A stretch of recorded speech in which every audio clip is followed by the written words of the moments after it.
আপনি বাড়িতে প্রতিদিন যতগুলো রুটি বানান আজ তার ডাবল রুটি বানাতে হবে।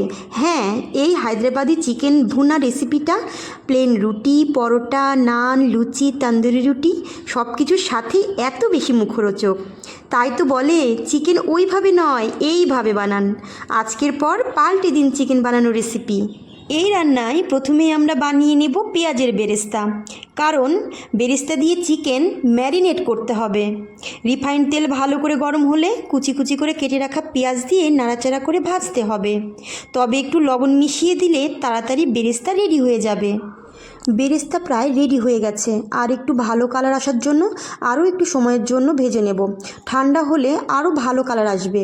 ঠিক এই রকম কালার আসলে নামিয়ে নিতে হবে। চিকেন ম্যারিনেট করার জন্য চিকেনের মধ্যে লবণ, হলুদ, গোলমরিচের গুঁড়ো, আদা রসুনের পেস্ট, টক দই আর পেঁয়াজের বেরেস্তা দিয়ে ভালো করে ম্যারিনেট করে নিতে হবে।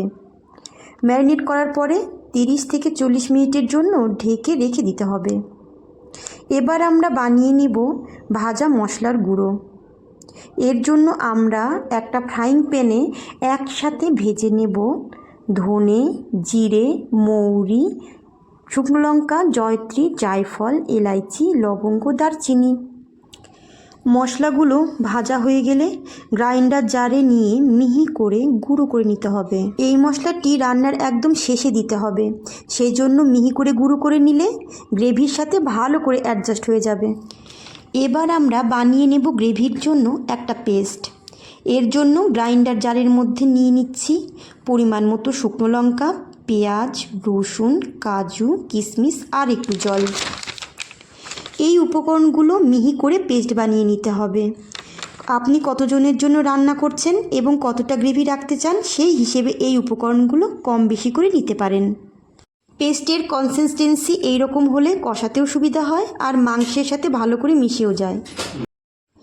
বেরেস্তা ভাজার পরে যে তেল বেঁচেছিল তার মধ্যেই 1 চামচ ঘি অ্যাড করে নিচ্ছি। ঘি স্কিপ করতে চাইলে একটু তেল বাড়িয়েও নিতে পারেন। এলাইচি, দারচিনি আর লবঙ্গ ফোড়ন হিসেবে দিয়ে দিয়েছি। এবার এর মধ্যে ম্যারিনেট করে রাখা চিকেনগুলো এক এক করে দিয়ে দেব। চিকেনগুলো হালকা নেড়েচেড়ে একটু সময়ের জন্য ভেজে নিতে হবে। এই সময়ে হালকা আঁচে 4-5 মিনিটের জন্য ঢেকে রান্না করতে হবে, যাতে রসুন, আদা আর বেরেস্তার সুগন্ধ চিকেনের সাথে অ্যাডজাস্ট হয়ে যায়। এবার চিকেন আর মশলা থেকে তেল ছাড়তে শুরু করেছে। এখন বেটে রাখা মশলার পেস্টটা দিয়ে দিতে হবে।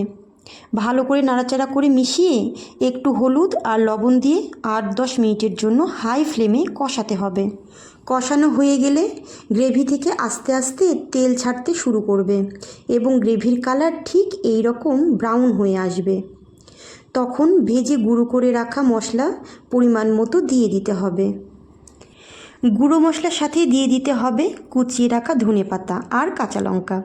এগুলো ভালো করে গ্রেভির সাথে মিশিয়ে নামিয়ে নিতে হবে। এবার এটা পরিবেশনের জন্য রেডি। আমার রেসিপিটি ভালো লাগলে চ্যানেলটি সাবস্ক্রাইব করবেন, সাথে লাইক